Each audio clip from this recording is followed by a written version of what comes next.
जो पेनल्टीज़ हैं इसमें, ये ध्यान से सुनिएगा। देखिए, सारी अच्छी अच्छी बातें नहीं करने आए, थोड़ा सा यहाँ पे हम कान भी खींचने पड़ेंगे अब जो नहीं काम अच्छे से करता है।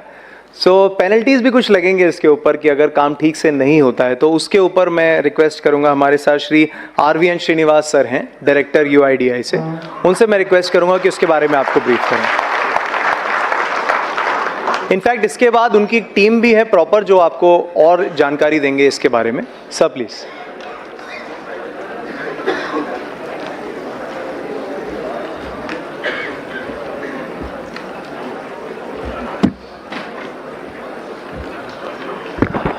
Good afternoon. लंच के पहले ये बहुत टिपिकल समय है, जो नींद आती है, भूख लगती है, सुनने में कोई दिक्कत होती है, इसलिए हमने सोच पोच के पेनल्टीज की सेशन लगी हुई है अभी, क्योंकि जो भी नींद होते हैं ना वो उड़ जाती है एकदम। अभी तक रौटेला साहब और हमारा राकेश सिन्हा साहब बहुत अच्छी चीज़ बताया, और अभी मैं ये बोलना चाहता हूँ, there are two things I would like to flag.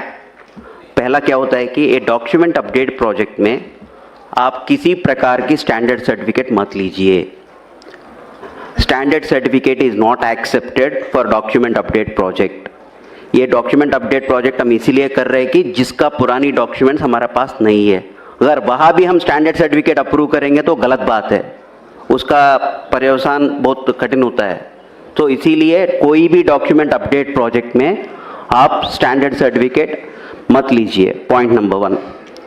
Point number 2, अभी UIDAI हेडक्वार्टर्स ने बहुत सारा प्रेजेंटेशंस बन चुके हैं आपके लिए, सारी ट्रेनर्स के लिए, सारी ऑपरेटर्स के लिए। उसमें 8 प्रेजेंटेशंस है, उसमें 2 प्रेजेंटेशंस ऑलरेडी सिन्हा जी और रौटेला जी कवर कर लिया है। फर्स्ट प्रेजेंटेशन है एनरोलमेंट ऑपरेटर, मतलब एक एनरोलमेंट ऑपरेटर किस तरह के एनरोलमेंट करना है, उसमें क्या क्या देखना पड़ती है। लोग क्या होते हैं ना, छोटे मोटे गलती है सर इसमें क्या गलती, वो छोटे मोटे गलती आपके लिए हो सकता है अगर, मगर वो छोटे मोटे गलती हमारे लिए बहुत बड़ा बन सकते हैं। उसके ऊपर आप सब लोग कभी कभी बोलते हैं सर हमारा सस्पेंशन हो गया है, DOE 1 में हो गया है, DOE 2 में हो गया है, बायोमेट्रिक एरर में हो गया है। आपको ये सब पता होना चाहिए आपका गलती कितना छोटा है और कितना बड़ा है, इसके ऊपर एक प्रेजेंटेशन है। सेकंड थिंग, कुछ लोग पूछ रहे हैं कि सर नाम में चेंज करने पर भी रिजेक्ट हो रहा है। अगर मेरा नाम श्रीनिवास है, मैं अजय कुमार बनना चाहता हूँ, ये गलत बात है। वो अजय कुमार बन के क्या कर रहा है आपको मालूम है? वो किसी दूसरे के प्रॉपर्टी को भी लेके जा रहा है। ये ऐसा स्थिति हुआ है ग्राउंड पे, इसीलिए आप जो भी नाम चेंज कर रहे हैं, मतलब श्रीनिवास से कोई दूसरा नाम से तीसरा नाम, ऐसा हो रहा है कि सोचो उस आदमी को सही डॉक्यूमेंट लेके आ रहा है कि नहीं आ रहा है, वो सब सोच लो, उसका पर्यवसान बहुत कठिन होता है। दूसरा ये है कि इसीलिए हमने एक स्टैंडर्ड ऑपरेटिंग प्रोसीजर निकाला है। नाम कितने बार कर सकते हैं, डेट ऑफ बर्थ कितने बार कर सकते हैं, जेंडर कितने बार कर सकते हैं। अगर इसके पर भी किसी का डेट ऑफ बर्थ बार बार चेंज होता है क्या? मगर कोई आदमी आ रहा है, इसका मतलब क्या है? हम तो वो सोचना पड़ेगा ना, फ्रॉड भी हो सकता है, कभी हमने भी गलती कर लिया होगा ना, आंख बंद करके टकाटक मार लिया हो तो गलत हो गया होगा। देखो जो आदमी आ रहे हैं उनका गलती है या हमारा गलती है, ये भी देखो थोड़ा, उनका प्रॉब्लम क्या है वो एसेस करने के लिए कोशिश करिए। सेकेंड थिंग इज, इसके साथ हमारा QC में बहुत सारा रिजेक्शन होता है। आप ये समझते होगी जो हम डॉक्यूमेंट यहाँ से अपलोड करेंगे वहाँ कोई देखने वाला नहीं है, हमको क्या फ़र्क पड़ने वाला, वैसा कुछ नहीं होता है। आप यहाँ से जो भी कागज़ भेजते हैं नीचे पैकेट के साथ, वो सारी बैकग्राउंड में वेरिफिकेशन होता है। मैं आपको बोलता हूँ, मानने न मानो आपका बात है, डॉक्यूमेंट होता है, डॉक्यूमेंट को इस तरफ आगे साइड उनका प्रूफ ऑफ आइडेंटिटी होता है, फ़ोन पे बात करते रहे या कोई दूसरे बात करते रहो, उल्टा करके स्कैन करते हैं। मेरे को क्या आता है, वाइट पेपर आता है, ये DOE 1 है, क्योंकि जहाँ पे प्रूफ ऑफ आइडेंटिटी अपलोड करना था आपने सफ़ेद कागज अपलोड किया, ये तो एकदम फ्रॉड है। वो आप गलती से भी कर लिया होगा मगर it has a long lasting effect. दूसरा क्या होता है ना, किसी ने POA डॉक्यूमेंट दोनों दिया था आपको, एक के बाद एक स्कैन करना था, वो भी फ़ोन पे लगे हुए हैं, दोनों डॉक्यूमेंट लिया, स्कैनिंग वैसा हुआ कि पहला डॉक्यूमेंट आधा स्कैन हो गया, दूसरा डॉक्यूमेंट आधा स्कैन हो गया, आप जान ही नहीं देते हैं। वो गलत बात है। तीसरी बात यह है कि ये देखो मेरा 10 उंगलियां है यहाँ पे, ये दोनों में बायोमेट्रिक्स नहीं आ रहा है, मगर आप इसको कुछ लोग ऐसा समझते हैं कि हाँ ये एक्सेप्शन है, हम 8 उंगली को ले लेंगे बायोमेट्रिक और इसको एक्सेप्शन मानते। ये गलत है, बहुत बड़ा गलत है। इसका 2 उंगली है यहाँ पे, इसका उंगली नहीं है, वो अलग सी बात है, ये एक्सेप्शन बनती है, मगर ये एक्सेप्शन नहीं बनती है। इसके लिए भी अलग सा तरीका है। अगर किसी का रेजिडेंट आपके पास आया, उनका 2 उंगली का बायोमेट्रिक्स नहीं आ रहा है, उसको कैप्चर करना है तो डेटा, उसका प्रोसेस ही अलग है, मगर क्या होता है ना, इसको एक्सेप्शन में डाल देते हैं। It is a fraud once again, क्योंकि वहां पे उंगली है, आप इसको एक्सेप्शन मान रहे हैं, कहां से एक्सेप्शन आ गया। ये है one more presentation on this particular aspect. इसके बाद क्या होता है, रौटेला साहब ने बताया था कि किसी ने वो आपको फोन पे बोलता है अभी आधा घंटा में आप नहीं करेंगे तो आपका दुकान बंद हो जाएगी, आपका क्लाइंट बंद हो जाएगी। ये सब क्या होता है, आपको मैसेजेस आता है ना क्रेडिट कार्ड्स वगैरह वगैरह में, आगे आधा घंटा में बिजली का बिल नहीं भरेगा तो आपका बिजली काट जाएगी। वो सब फॉल्स है ना, मालूम है ना आप लोग सबको। वैसा ही आपका सिस्टम को कोई एक्सेस कर रहे हैं तो आप एक्सेस क्यों कर रहे हैं, ये गलत बात है, ये भी नहीं करना चाहिए। इसके ऊपर टेक्निकल एस्पेक्ट्स, मतलब जो चीज आप करना है, जो चीज नहीं करना है, इंफॉर्मेशन सिक्योरिटी गाइडलाइंस क्या है, उसके ऊपर एक प्रेजेंटेशन है। इन एडिशन टू दैट, जो नीचे ग्राउंड पे लोग होता है ना, कभी कभी क्या होता है ना, आपको लगता है ये बहुत ट्रिवियल है, इंटरनेट केबल उस दिन ठीक से नहीं लगाया होगा, बोलते हैं आधार वाले ने आज सर्वर चालू नहीं किया, मेरे को सिस्टम नहीं ऑनलाइन हो रहा है। वैसा भी स्थिति है ग्राउंड पे। छोटे मोटे चीज होता है, कभी कभी आपका सिस्टम को रिस्टार्ट करना पड़ता है, एक सर्विस को रिस्टार्ट करना पड़ता है, वो कुछ भी नहीं करते, बोलते हैं आज आधार का सर्वर काम नहीं कर रहे, वो गलत बात है। ये छोटे मोटे, बहुत छोटे मोटे चीज है जो हम मोबाइल सब लोग यूज करते हैं, अगर कुछ हैंग हो गया तो रिस्टार्ट करेंगे तो काम करते हैं। वैसा कुछ चीजें हैं जहां पे आपको ध्यान दे के जो आपको 5-10 मिनट में प्रॉब्लम सॉल्व कर सकते हैं, मगर क्या होता है ना, लोग सोचते हैं कि ये गलत हो गया कुछ, आज सिस्टम नहीं चल रहा है, ये भी गलत है। इसके ऊपर एक प्रेजेंटेशन है, टेक्निकल एस्पेक्ट्स, मतलब आपकी क्लाइंट को कैसा देखना है, उसमें छोटा मोटा प्रॉब्लम्स आ गया तो कैसा करना है। तीसरा प्रेजेंटेशन ये है कि आपको हर दिन जीपीएस आपको सिंक करना होता है, मगर क्या होता है ना, कभी कभी जल्दीबाजी में आप जीपीएस कनेक्ट करने के टाइम पे उसका जो समय देना है 30 सेकंड या 15 सेकंड का टाइम देना है, आप नहीं देते हैं। आपका लैटिट्यूड लॉन्गिट्यूड आता है 00 लैटिट्यूड लॉन्गिट्यूड कहाँ पे है, इक्वेटर पे है, वो इंडिया में है क्या? जो उस दिन आपने मान लो 300 पैकेट्स कर लिया, 200 पैकेट्स कर लिया, सब खराब हो गया, क्योंकि ये इंडिया में नहीं हुआ है। हमको ये मानता है कि हमारा इंडिया का लैटिट्यूड लॉन्गिट्यूड आएगा तो हम प्रोसेस करेंगे, मगर आप 00 लैटिट्यूड लॉन्गिट्यूड ले ले या कोई दूसरे जगह का लैटिट्यूड लॉन्गिट्यूड, ये सब क्या होता है ना, जल्दबाजी में होता है। ऐसा काम बंद करिए। तो आप थोड़ा सा 2-3 मिनट का आप टाइम दे दिया तो सब लोग ऐसा नहीं कर रहे, 1% 2% ही लोग करते हैं वैसा, वो भी जानबूझ के नहीं करते हैं। जहाँ पे टेक्निकल एस्पेक्ट्स पे ध्यान देना है वो नहीं देगा तो ये ऐसा छोटा मोटा एरर्स होता है। ये आपके लिए भी कष्ट है, जो आपके पास काम करने के लिए आया था उसका भी कष्ट है। ये बोलेगा अगर इसके शॉप में जाएंगे तो कभी भी मेरा आधार नहीं आता है, ये भी फैला जाता है, तो आपके पास कोई भी नहीं आता है। देखो छोटा सा चीज कितना महंगाई पड़ जाएगी। Now coming back to our original presentation, मैंने इतना सारा बोल दिया, मैंने DOE1 एरर, नाम क्यों नहीं चेंज करना है, जेंडर क्यों नहीं चेंज करना है। कभी कभी क्या होता है ना, आपको मालूम है उसने गलत डॉक्यूमेंट लाया हुआ है, वो बोलता है जबरदस्ती करता है आपके ऊपर, ये डॉक्यूमेंट अपलोड करो, आप करते हैं, मगर अगर वो आदमी सही नहीं है तो उसका क्या होता है, उसका रिपरकशन ज़्यादा होता है, आपको देखना पड़ेगा, इसको देख कैसे होगा। सो उस स्थिति में क्या क्या कंप्लेन, अगर जानबूझ के किया या आपने जबरदस्ती में किया, अगर कहीं वैसा गलती काम हो गया तो व्हाट इज द रिपरकशंस, मतलब आपके ऊपर क्या क्या पड़ सकता है। ये डराने के बात नहीं है, आपको ये सब मालूम होना चाहिए। शायद अभी तक आपको किसी ने बताया नहीं होगा, इसलिए हम बता रहे हैं। हमारा ये उद्देश्य है कि आप सबको ट्रेनिंग होना चाहिए, ये ट्रेनिंग के पार्ट है, या किसी को डराने का या घबराने का बात नहीं है, वैसा मत सोचिए। अगर आप आधार सिस्टम में काम कर रहे हैं, 3 acts are applicable. First is Aadhaar act, second is IPC Indian penal code, third is information technology act. ये तीनों एक्ट के ऊपर एफआईआर डाल सकते हैं अगर गलती बहुत बड़ा है तो। ये किस तरह का गलती हो सकते हैं? पहला वाले अनऑथराइज्ड ऑपरेटर, अगर किसी सेंटर पे, आधार सेंटर पे आपका बॉस बाहर जाते हुए आपको गम्मी फिंगर देके जाते हैं, वो यूज करते पकड़े गए तो section 36 and 42 of Aadhaar act, section 66 of IT act, section 419, 420, 468, 471 आईपीसीआर चालू हो सकता है। ये इसके कुल मिला के 14 साल हो सकता है। तो ये ऐसा कभी सोचना मत, मतलब अगर किसी ने भी आपको बोलेगा अरे यार मैं भाई 1 घंटा के लिए बाहर रहा हूँ, ये गम्मी फिंगर ले लो, काम करो, मना कर लो, बिल्कुल मना कर लो। वैसा काम बिल्कुल ही नहीं करना है, सोचना भी नहीं है। आपको कभी कभी क्या होता है ना, आपको सीएससी सेंटर होता है कई सेंटर पे, उस दिन घर में कुछ शादी है, कुछ काम है, क्या करते हैं, हाँ यार सिस्टम लेके घर में करेंगे, क्या फर्क पड़ेगा। हमको सब पता चलता है आपका सिस्टम कहाँ होना है। आप सुबह सुबह जीपीएस सिंक करते हैं ना, तब मेरे को पता चलता है आपका सिस्टम कहाँ पे है। वो सिस्टम से मैं सोचता हूँ ये यहाँ पे है या कहीं दूसरा जगह काम कर रहे हैं। मतलब जहाँ पे आप काम करना चाहिए वही काम करना है। अगर सिस्टम लेके घर में करो या राजस्थान ऑपरेटर जाके दिल्ली में काम करो, दिल्ली वाले जाके जम्मू कश्मीर का काम करो, वैसा नहीं करना चाहिए। अगर उस तरह का काम करेगा तो फिर से उसके ऊपर ये सारी सेक्शंस चालू हो सकता है। ये सब मत करना है। Next one is ECMP client operator compromised.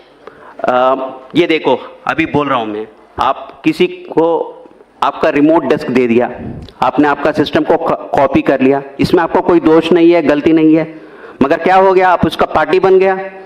आप वो सिस्टम का, आपका सिस्टम्स डिटेल्स लेके कहीं दूसरे जगह सिस्टम चल रहा है, उसको जवाब कौन देने पड़ेगा? आप लोगों को ही देना पड़ेगा। किसने बोला आपको देने को? आपने उस समय क्यों नहीं सोचा था ये सिस्टम देना है, ये सही आदमी है, गलत आदमी है, कौन है, सोचना पड़ेगा ना उस वक्त। वो भी नहीं करेगा तो भी उसके ऊपर भी इतना सारा सेक्शंस लागू हो जाएगा। अगर आपके पास बहुत लोग आते हैं, किसी ने, मैं आपके पास आया था, मैं अपना POA डॉक्यूमेंट्स आपको दिया था, आपने मेरा आधार पैकेट बनवाया था। अगर आप उस समय एक एक्स्ट्रा जेरॉक्स कॉपी निकला या किसी को आपकी पास जो भी रेजिडेंट्स आ रहे हैं उसका आइडेंटिटी इंफॉर्मेशन किसी दूसरे के साथ शेयर कर लिया, वो बहुत बड़ा गलत है। वैसा मत करिए। Section 37 of Aadhaar act is applicable in such case. मतलब आपके पास कोई भी आ रहा है आदमी, उनका जो भी डिटेल्स है, वो पर्सनल डिटेल्स है या एड्रेस डिटेल है, जो कुछ भी है वो किसी के साथ नहीं शेयर करना है किसी भी स्थिति में। वो आरओ पूछेगा, आरओ को बोलना पड़ेगा। इसके मतलब नहीं है आरओ को नहीं बोलेंगे, नहीं। जब इंक्वायरी आएगा आरओ को बोलना ही पड़ेगा। मतलब आपस में किसी दूसरे के साथ वो किसी का डिटेल्स नहीं शेयर करना है। अभी तक सर ने बताया कि फोन करेंगे हम, अगर 5 लोग बोलेगा कि हाँ ये ज़्यादा चार्ज कर रहे हैं, हाँ हो जाएगा, डिसएसोसिएशन हो जाएगा, सस्पेंशन हो जाएगा, फिनेंशियल पेनल्टीज लग जाएगी। ये सब क्यों करना है? जब आपको सरकार ने नोटिफाई किया था इतना ही पैसा लेना है, उतना ही पैसा ले लीजिए ना। अगर 1 भी रुपए ज़्यादा ले लिया उसके पर्यवसान के ऊपर, ये देखो section 42 of the Aadhaar act will be applicable on that.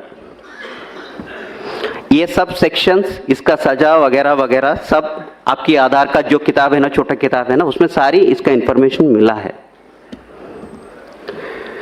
ये देखो, appropriating the identity of an Aadhaar number holder by changing or attempting to change the demographic or biometric information of an Aadhaar number holder। ये मैं वो ही बोल रहा हूँ। किसी दूसरे का आधार व्यक्ति का, मान लो मेरा नाम श्रीनिवास है, मेरा, आपको मालूम है मेरा नाम श्रीनिवास है, कोई मैं आके आपको बोला अरे यार मेरा नाम श्रीनिवास से कुमार राकेश सिन्हा कर लो, मैं कुछ काम करना है उसके नाम पे बोल के बोलेगा, तो आप उसमें पार्ट मत लेना। वो सारी वैसा ट्रांजैक्शंस को, सस्पिशियस ट्रांजैक्शंस है, उसको एंकरेज मत करो और से strong on such transactions and don't encourage such transactions. उसका बहुत बड़ा असर हो जाता है। दूसरा यह है कि pretending to be an agency unauthorised to collect identity information of a resident. आप सीएससी पहले था, अभी किसी के कारण से आपका डिसकंटिन्यूएशन हो गया है, आप लोगों को ये मत बताना कि हाँ अभी भी मैं आधार का ऑपरेटर हूँ, मैं काम कर सकता हूँ, आपका ये करवा सकता हूँ, वो करवा सकता हूँ बोल के मत बताना। अगर वो भी करेगा वो भी गलत है, उसका भी पेनल्टी 3 साल की है सज़ा है और 10,000 की पेनल्टी है। और दूसरा ये है कि intentionally transmitting information collected during enrolment authentication to unauthorised person. मतलब आप पहले भी वही बताया था, किसी के साथ आप इन्फॉर्मेशन शेयर करेगा तो 3 साल की सजा और 10,000 का पेनल्टी, कभी कभी 1 लाख की पेनल्टी भी हो सकता है कि कंपनी के ऊपर, अगर कंपनी इन्वॉल्व है तो उसमें। ये unauthorised access to central identity data repository, मतलब कोई दूसरा की तरफ से कंप्यूटर के साथ कोई सॉफ्टवेयर डुप्लीकेट सॉफ्टवेयर यूज करके जो भी करेगा वो सब ऑलरेडी एक्ट में इंक्लूडेड है। अगर कोई भी इसमें जानबूझ के या गलती से भी आप इसमें इन्वॉल्व हो गया तो इसका पर्यवसान बहुत अलग सा है। इसलिए अब जो भी इंटेंशनली और intentionally don't get involve in that activities. अगर जो भी टैंपरिंग ऑफ डेटा करना चाहते हैं, मतलब डेट ऑफ बर्थ मेरा है 2005, मैं आपको बोलता हूँ 2010 करवा लो भाई, अगर वो कुछ प्रोसेस में कुछ करना शुरू कर लिया, वो भी बड़ा imprisonment up to 10 years in such cases, वो वैसा मत करिए। Unauthorized use of identity information of an individual by requesting entity or offline verification, ये क्या है ना, कभी कभी सर ने सुबह बताया था ना, एक आइडेंटिटी कैसा पता होना चाहिए, QR कोड स्कैन करने से उनका आइडेंटिटी पता चलेगा। अब QR कोड स्कैन करके कोई दूसरे वाले को ये मत बताना इनका इन्फॉर्मेशन डिटेल्स क्या है, जिसका चाहिए वो करेगा, आपका नहीं है, जिम्मेदारी नहीं है वो। Failing to comply with requirements of the Aadhaar act, मतलब CSC के ऊपर आपके बहुत जिम्मेदारी है, आप CSC के लिए काम कर रहे हैं, मतलब इसके आपके ऊपर भी बहुत सारे जिम्मेदारियां हैं। आप अगर वो कंप्लाई ना करेगा तो उसके ऊपर भी पेनल्टीज होता है। In addition of all these things, कोई भी तरफ का एक्सप्लिसिटली नहीं डिफाइन किया हुआ है, कोई भी गलतियां है जिसमें एक्शन करना है उसका भी इम्प्रिजनमेंट पनिशमेंट है। ये आपको सबको पता होना चाहिए, क्योंकि इतना बड़ा प्रोजेक्ट कर रहा है, इसमें कष्ट भी होते हैं और हमारा इसके लाभ भी होते हैं। लाभ हम सबको मालूम है, कष्ट और नष्ट भी सबको मालूम होने से क्या होता है, हम ठीक से काम कर पाएंगे। जो हम सोचते हैं छोटे मोटे गलतियां हैं, वो छोटे मोटे नहीं होते हैं, उसका असर बहुत अलग सा होता है। अब तक तो मैं आधार एक्ट का पेनल्टीज बताया था, आधार एक्ट के साथ IPC पेनल्टीज भी चालू होता है कभी कभी। पनिशमेंट फॉर क्रिमिनल कॉन्स्पिरेसी, अगर किसी ने स्टैंडर्ड सर्टिफिकेट दुकानदार वाले से ये करके, हाँ वहाँ जाके स्टैंडर्ड सर्टिफिकेट लेके आइए आपका आधार अपडेट बन जाएगी बोलेगा, वैसा एंकरेज करेगा तो वो भी अलग सी बात है। Whomsoever is party to criminal conspiracy to commit an offense punishable with death or rigorous imprisonment, कुछ भी हो सकता है। जब पढ़ लीजिए, अंग्रेजी पढ़ लीजिए, ये सब इंटरनेट में भी आपको मिलता है, आपको बस ध्यान देना है। अगर इसके ऊपर आप गलती करेंगे तो उसका पर्यवसान क्या होता है। Section 419 punishment for cheating by personation, अगर आप किसी का नाम लेके जाके आधार में अपना डिटेल्स अपडेट करके, मैं वही बोल रहा हूँ ना, मैं श्रीनिवास हूँ, राकेश कुमार सिन्हा बनना चाहता हूँ, वो चीटिंग है। अगर वो भी आप भी जानबूझ के या बिना जानबूझ के भी आप उसमें शामिल हो गया, उसका पर्यवसान सीरियस होता है। 420 ये सबको मालूम है, 420 का केस क्या होता है, गलती जो भी किस तरफ की भी गलती करेगा तो वो 420 में आता है। 467 फोर्जरी ऑफ वैल्यूएबल सिक्योरिटी, मतलब आप फोर्जरी करो या डॉक्यूमेंट को, कुछ लोग क्या कर रहे हैं कि जब आशीष हमारा QC मैनेजर वो यहाँ पे है, लंच के बाद वो एक QC के ऊपर कौन सी एरर्स होती है वो सब बताते हैं। वो आपके पास बर्थ सर्टिफिकेट लगे एक आदमी आता है, मगर बर्थ सर्टिफिकेट में डेट ऑफ बर्थ में व्हाइटनर लगा के डेट ऑफ बर्थ चेंज किया है, मतलब डॉक्यूमेंट इज टैम्पर्ड। उस डॉक्यूमेंट को एक्सेप्ट ही नहीं करना चाहिए था, मगर लोग देखते ही नहीं है, जान नहीं देते हैं, वो स्कैन करके अपलोड करते हैं, वो DOE 1 में आते हैं। मतलब जो गलती कर रहे हैं उनके साथ आप उनको सहायता कर रहे हो, क्योंकि डॉक्यूमेंट में जब व्हाइटनर लगा के डेट ऑफ बर्थ और नाम चेंज किया हुआ है, आप उस डॉक्यूमेंट को क्यों एक्सेप्ट कर रहे हैं? एक्सेप्ट नहीं करना चाहिए था। ये भी 468 वही वे forgery, the intention of the forgery is for cheating, उसके लिए पनिशमेंट है। 471 using a genuine forged document और इलेक्ट्रॉनिक रिकॉर्ड, मतलब आपको ये मालूम है ये जेन्युइन रिकॉर्ड नहीं है, फिर भी आप यूज कर रहे हैं इसको आधार जनरेट करने के लिए।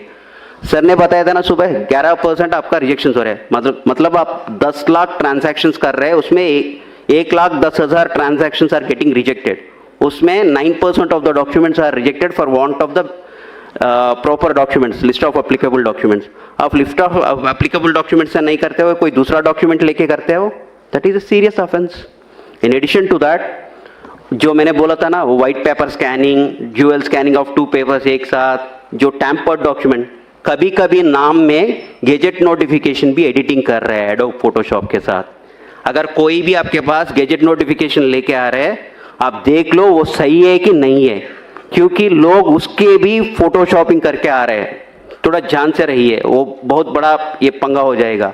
आप जो भी डॉक्यूमेंट, कोई भी प्रकार के डॉक्यूमेंट लेके आपके पास आ रहे हैं, specially name change, date of birth change, gender change का कोई भी आ रहा है, अगर वो कोई भी डॉक्यूमेंट लेके आ रहे हैं और उनका एक्सेप्शन हैंडलिंग प्रोसेस में आ रहा है, मतलब उनका इंटेंशन सही नहीं होगा। कभी कभी आप देख लीजिए उनका डॉक्यूमेंट सही है कि नहीं है। अगर आप संतुष्ट नहीं है तो आप सीधा सीधा बोल दीजिए कि सर ये डॉक्यूमेंट से मेरे दुकान में नहीं होगा, मेरे सेंटर में इसका अपडेट नहीं चलेगा। सीधा बताइए, कोई गलती नहीं है उसमें। मगर आप जहाँ आप फील होते हैं कि ये डॉक्यूमेंट करने से मेरे को कोई अच्छा नहीं लग रहा है, मेरे को कुछ डाउटफुल लग रहा है, सस्पिशियस लग रहा है, आप उससे दूर रहिए ना, उसमें इन्वॉल्व ही मत हो जाइए उसमें। नाउ, हमने अभी तक आधार एक्ट का कानून का सेक्शन सुन लिया, आईपीसी का सेक्शन सुन लिया, अभी है आईटी एक्ट। ये तीनों एक्ट एक ही साथ लागू होता है। अगर किसी ने गलती किसी प्रकार की भी कर लिया तो तीनों एक्ट एक ही साथ लागू हो सकता है। Section 65, tampering with computer source document, मतलब वही है, कंप्यूटर में स्कैन करके अपलोड कर रहे हैं, वही है। सेक्शन 66, कंप्यूटर रिलेटेड ऑफेंसेस, ये वही है। कंप्यूटर के साथ अगर किसी ने डुप्लीकेट सॉफ्टवेयर बनाया, उसके ऊपर काम कर रहे हैं, वो भी एक सेक्शन है। Punishment for sending offensive messages through communication service, आप कभी कभी देख लिया होगा व्हाट्सएप ग्रुप्स में या यूट्यूब वीडियोस में देखा होगा, आप मेरे को 500 रुपये दे दो और मैं आपका DO भी अपडेट करवा लेता हूँ, मैं आपका आधार कार्ड PVC कार्ड बनवा के दे देता हूँ। बहुत सारे वेबसाइट चलता रहते हैं, उसमें आप प्रमोट मत करिए। आप उस वैसा मैसेज कुछ भी आया आप RO को रिपोर्ट करिए, ये आपकी जिम्मेदारी है। वैसा कोई फेक वाला वेबसाइट या SMS या व्हाट्सएप टेक्स्ट मैसेज चक्कर मार रहा है तो आपको जिम्मेदारी है RO को इन्फॉर्म करने के, क्योंकि वो इन्वेस्टिगेट करके उसके जो भी एक्शन लेना है वो करेगा। जब तक आप नहीं बताएगा तो, क्योंकि हमको भी सारी चीज़ें नहीं मालूम पड़ता है, आपका जिम्मेदारी भी है, हमको बताना है ऐसा काम चल रहा है सर, इसको थोड़ा देख लीजिए सर, ये डाउटफुल केस है। This is one more section.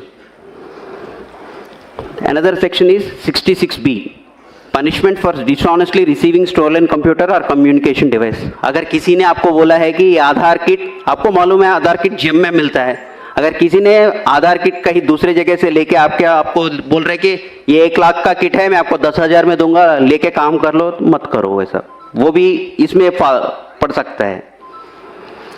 Section 66C, punishment for identity theft. मैं वही बोल रहा हूँ ना, श्रीनिवास बन गया अजय कुमार, वो तो अलग सी आइडेंटिटी थेफ्ट की बात है। वो मेरा आइडेंटिटी बदल रहा हूँ, किसी का आइडेंटिटी लेके किसी को दूसरे को दे रहा हूँ, कोई डेथ पर्सन का आइडेंटिटी लेके कोई दूसरे को दे रहा हूँ, ये सब थोड़ा देखना पड़ेगा। Punishment for cheating by impersonation using computer source, बस वही है, कोई कंप्यूटर का डॉक्यूमेंट लेके, कंप्यूटर के हिस्सा लेके हमने किसी का आइडेंटिटी चेंज करने का, बदलाव करने का कोशिश किया तो that is a very punishable, seriously punishable offence. बस इतना ही है। अब लंच के बाद I would like to introduce my team. Miss Kirti is there. She is the master trainer. She will be taking care of all the enrollment operations and the standard operating procedures and the exception handling processes after lunch. She will be handling it.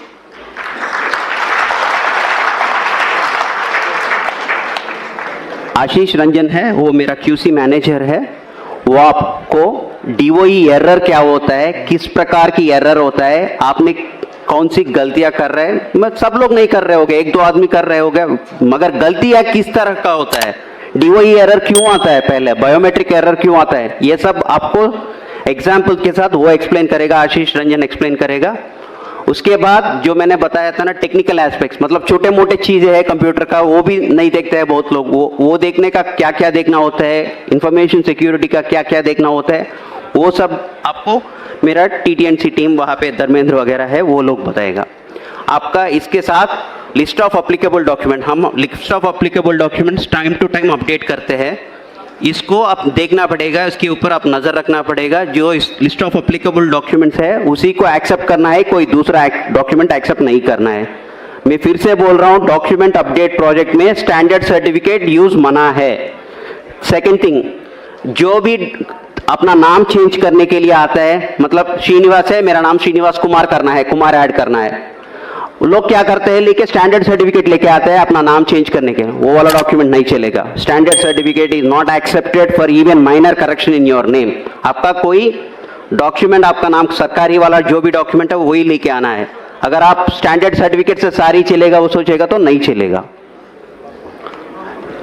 Lunch के बाद जो भी question and answer है last session में वो सब है, वो सब आंसर करेगा। Thank you.